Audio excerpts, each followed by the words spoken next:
Well, thank you so much, Kutle. We really need to, especially considering the fact that Saudi is back with us, and we have to get into co-parenting. You know, it looks very different in the year 2025 compared to what it looked like maybe even a decade ago.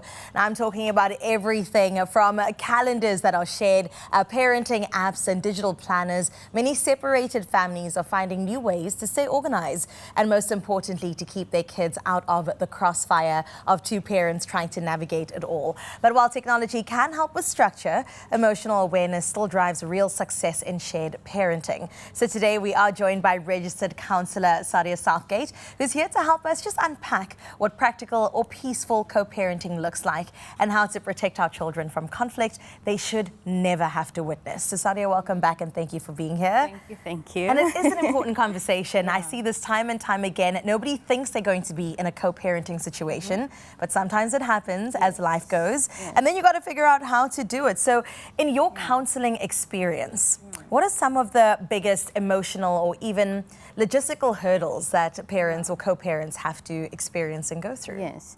I think, the start off is the emotional hurdles because parents or co-parents basically go through a sense of loss and grief. And sometimes we think that loss and grief is necessarily somebody that has passed on, but it's the loss of, the future that I had envisioned with this person, the grief that comes alongside that. So oftentimes emotionally they deal with resentment, they deal with hurt, they deal with anger. And that can potentially just cloud the relationship because now as co-parents, I first need to deal with whatever it is that I'm going through. And then after that, it comes the emotional baggage, But with that, it is the logistical side because now there's financial obligations, then there's miscommunication, and it really kind of just sums up everything because it's not just something that we cover like logistically, but it is an emotional, holistic perspective that we have with co-parents as well. Oh my gosh, there is a lot to consider. Yes. Let's just put the emotions aside for a minute and talk about the logistics for a second, because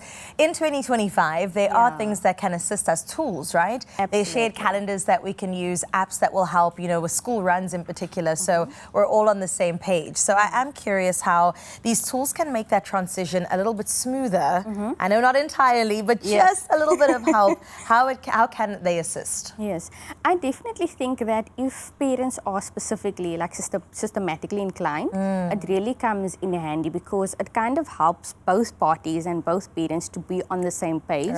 It eliminates miscommunication and it also sets the tone for, what the next activity is because there's extramural activities, there's doctor's appointments, there's medical aid. So it's not just that he still provides like a set calendar, but it's also just a shared responsibility because we understand, and it's something that I believe even that a conversation that I had with a good colleague of mine is that, co-parenting is not an easy journey to go through for any parent. As you said, you're adjusting to a lot of things and sometimes parents might not get it right, other times they might. So these tools are there to help equip parents, but at the same time, I do want to also acknowledge other parents that may have not even been on these apps and have made use of these tools. So sometimes they might even feel pressure to now use this and now they're changing their routine, But my suggestion is, it's something that we work in counseling is solution-focused brief therapy. If something is working, do more of it.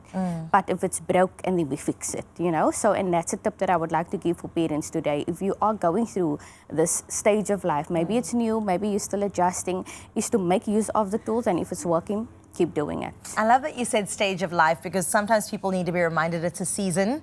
Absolutely. The adjusting period will eventually settle and you'll find your rhythm at some point or another. But from your perspective, Sadia, what makes a really good handover checklist? People just want to know. They want to know the details. I mean, how can it both help the parents stay calm? But I think the big C word here is stay consistent. Yes. Yeah. I think it's stay consistent, but also be a present parent. Because it's very easy to get caught up with the logistics around what needs to be done, checklists, to-do lists, structures, have I done this and have I done that, but consistency and am I a present parent? Because that's what kids need. They need a parent that is present with me here and now, not going alongside and doing all of these other things. But the moment you're present, you're actually fulfilling the child's needs. And once the child's needs is being filled, everything else flows from that, because everything that we do in life, it has a ripple impact. Sure. And our kids are always the most impacted. Yes, and I think it really just comes down to you being actively involved in your child's life. You know, there is a big responsibility that rests on parents, and sometimes, yes, it can be both parties. It's not always just the mom. It can be the dads as well. And like I said yesterday, we were speaking just about finding that balance, and it's very rare to find that balance, because if you are finding that balance, you are probably ahead of most people. Sure. I also like to think of it as harmony more than balance. That's a recent perspective someone gave me. So instead of trying to figure out where the scales are, just find your rhythm, as you were saying, right? Yes. Okay, so here's the thing. Personal hurt, parenting duties. Sometimes the one eclipses the other, and I mean, we're human at the end of the day. Absolutely. So how exactly do we approach this? What are some of the first steps that we can take to shift the focus and to gain better perspective? Yes, I think that's a very good question. I'm going to be a little bit blunt in saying Please this. do. Is that sometimes we think that our partners are the only ones that's part of the problem. Yeah. And the question starts with, how am I contributing to the problem? And what role do I play in this? And especially when it comes to, you know, personal hurt, there's a lot of resentment, a lot of anger, and that then clouds the best intentions of co-parents. So I can be a co-parent and have the best intentions, but if that resentment, that anger, that judgment is there, it clouds everything else. So the goal is, what role am I playing in this, and what am I contributing? And not just what role am I playing, but what can I do differently now as a parent, you know, because children also grow up, they also go through emotions. Right. Not just us, you know, so we're needing to almost, I like to think of it as almost like, you know, a newborn. Baby's going through all the phases, different seasons, different emotions, and you as a parent too. In that season of conflict, your child too is adapting to new different ways of doing things and life. So are you. So you're learning as long as your child as well. So I think it's just coming alongside your child, regardless of what you're going through. And the key thing is to not make a permanent decision based on a temporary emotion. Oh, mic drop. Sadia Southgate is coming through this morning with all of the gems. My goodness, a lot to digest. I get it. A lot to take note of, but we've got a part 2 of this conversation coming your way in just a little bit. So let's just ease the atmosphere a little by going into the kitchen and seeing how we can elevate store-bought cake. And when we come back, we'll continue this conversation all around how we can help you with your co-parenting.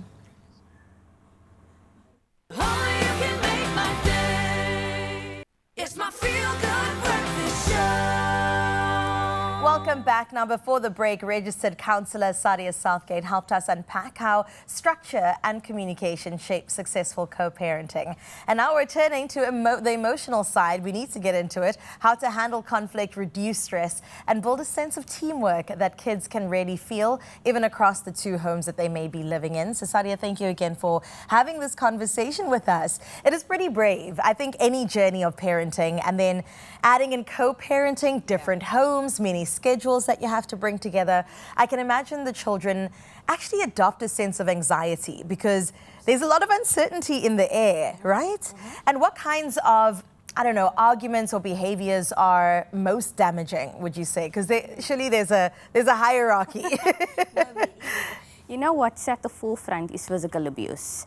You know, I feel like I felt that even as I see it, because parents don't realize how much their tendencies play into, you know, the futures of these kids, because a lot of times we just think that it's physical abuse, but it is emotional and verbal abuse as well. And these usually come in subtle. You know, when there is emotional or even verbal abuse, it shapes the child's identity. So sometimes maybe there's that abuse that happens within the home, and then you have kids that go to school and then there are bullies. So then other kids again get impacted by it, you know. So it really is kind of a really deep and touchy subject, all in all, because you're recognizing that this is not just a physical abuse that can happen, but it can be emotional, even financial abuse as well. That's a big one. And kids hear these things, they see these things, and sometimes we as parents think, oh no, they don't know. They don't get it. Yes, they don't fully understand. And I mean, we probably might even touch on it later on, is the fact that today I find, especially in 2025, the theme has been a lot of kids have been in counseling and therapy at the age of 8. Wow. 9 because of stress and anxiety, and already have this negative connotation that they are suffering from stress and anxiety. But when we go through, let's say, the timeline of the child's life, that 8 years, and we go back to what happened, what transpired, what the root cause of it is, it comes down to co-parents. And it comes down to parents that have not perhaps even dealt with their own issues, and now that has impacted the child's stress and anxiety. I think hurt people is the phrase that keeps coming up, whether it be the kids becoming bullies or the parents who are not healed passing that trauma down. Absolutely. And it, you know, if I take it a lot further, kids adopt these behaviors in the home, and if they are not smart enough or emotionally intelligent enough, they then trauma bond in other relationships, whether as teenagers, whether as young adults, or even married couples, and then they look back on their life and realize that, whoa, something is popping up, and it's kind of, it's bad, or it's leaving a bitter taste in my mouth. But when you look down on the time frame of the child's life, it's because of stress and trauma that was caused. Everything happens when we're children, y'all. I'm just saying. Any emotions you might be feeling, you must trace it back and you say, that's when it happened. But let's talk about when emotions do run high and you need a moment to cool off. You need a moment to count to 5. How can you do this? How can you engage in this behavior without it spilling into, you know, the child's emotional well-being? Yes. It's very difficult because, you know, the child is there. I can just imagine, you know, emotions are high. The child is there. Mom and dad are having an altercation. Both of the feelings are valid, of course, you know, and it's also just recognizing that this is not the right time, it's not the right place, and the child is there. So it's having that communication. I think it really is so important for co-parents to have effective communication and establish that, so that when that emotions is high, I can get eye level with my partner or ex-partner, you know, and recognize that this is something that is not just detrimental to us, but it's detrimental to the child. So taking a step back, whether it is counting to 5 or saying, you know what, let's remove ourselves from this situation right now or from this environment, and let's revisit this later.